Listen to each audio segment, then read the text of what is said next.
Hello, I'm glad you could tune in. Today I'm going to show you a technique that wind instrumentalists, or anybody for that matter, can use to combat stage fright, whether you can just feel your stress levels building or if you're in full-on freak-out mode already. Back at the start of this year, 2020, the administration of IMSS brought in Mike House, a man who wears many hats including survival expert and author, to speak to us all about maintaining a positive, adaptable mindset in challenging times. Now, this was before the COVID-19 outbreak really took off, and little did we know how applicable what he said was going to be to life in general, not just to being a music teacher. There was one nugget of information in particular, though, that I'd like to work from today and that we can use to manage stage fright, performance anxiety, nerves, whatever you want to call that experience of getting ready to show off your skills to an audience. I'm going to refer to my notes for a moment here to read off a bit of a list of symptoms that you might recognize from experiences you've had when dealing with other human beings. How about these? Sweaty palms, tightness in your chest or throat, a racing pulse, an inability to take in information or think clearly. All of these are symptoms of your body being in a state of heightened arousal due to stress. At that point, your body and mind are in the fight, flight, or freeze response spectrum. Now, did you know that it's actually a spectrum and not just a response on or off condition?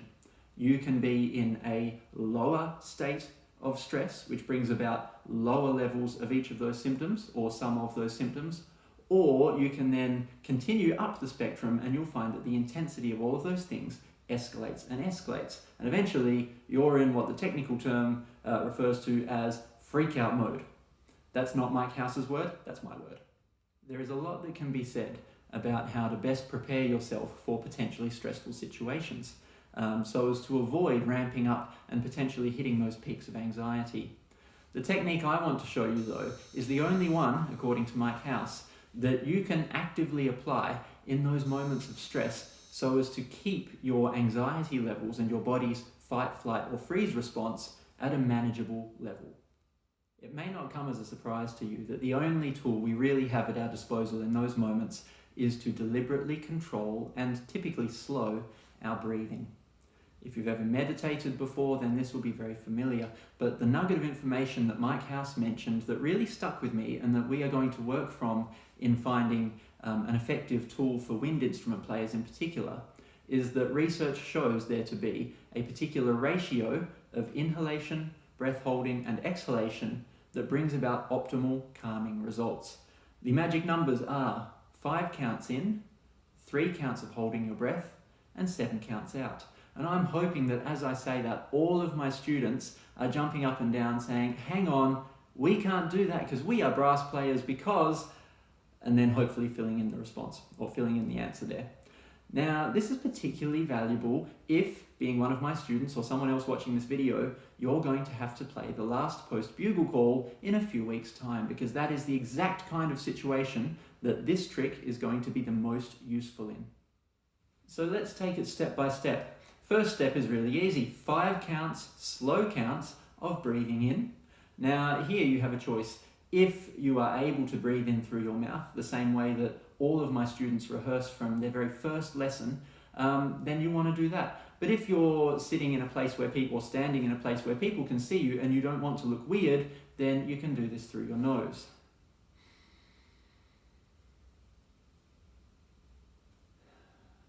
Easy as that. Or through your mouth.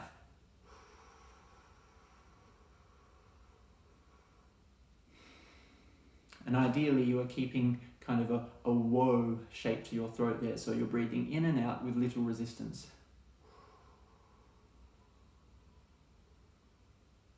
Cool. Step 2, you need to hold your breath for 3 counts.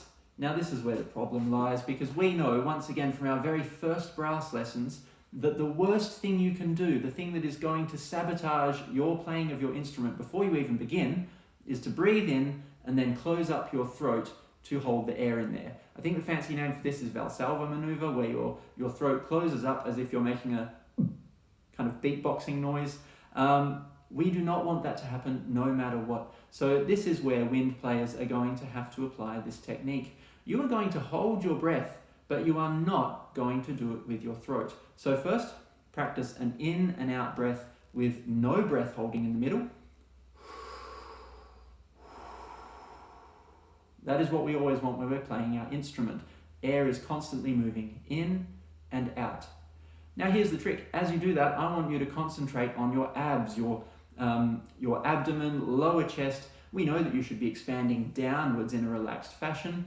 And this time, when you are completely full, after 5 counts of breathing in, you are going to keep those abdominal muscles in that exact same position. Do not close your throat. This is just holding your breath with your chest and abdomen muscles. Whoa, this is crazy. Let's try it together. I'll try and demonstrate it. Here we go.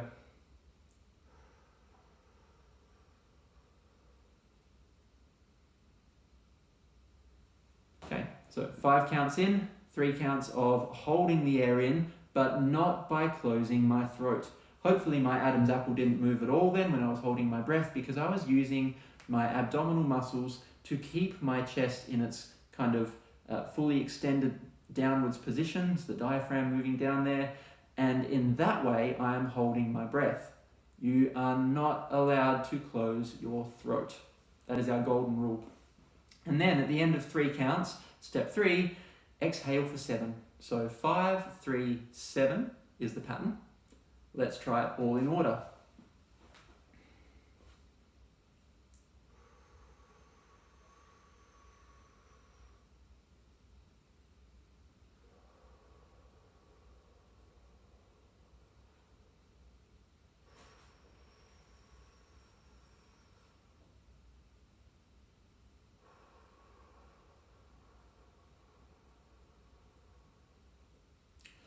And you're going to complete that cycle 3 times in a row.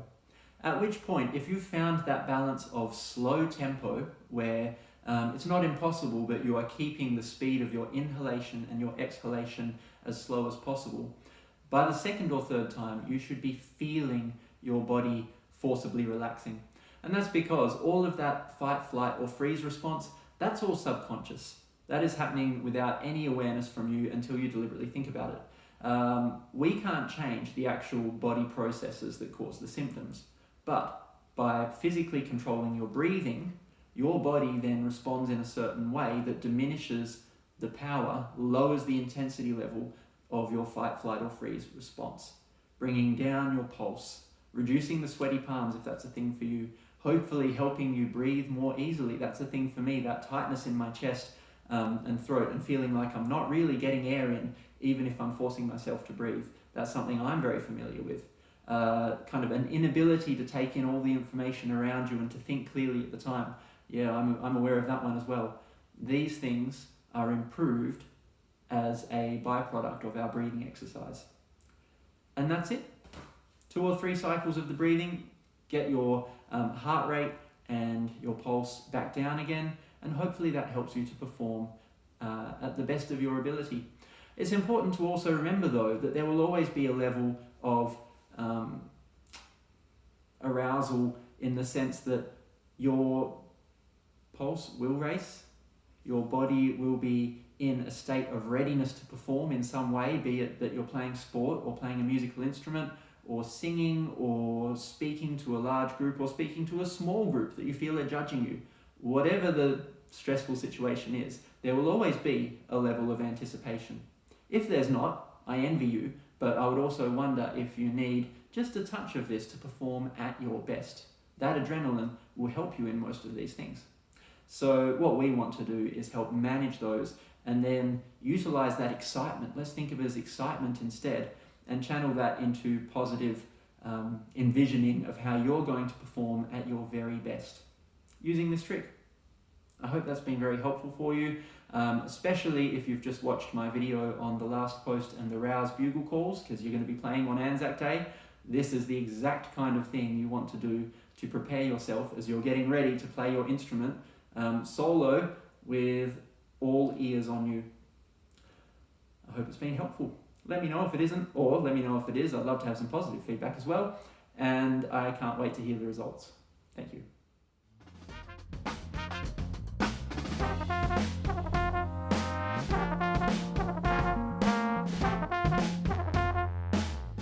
Bye.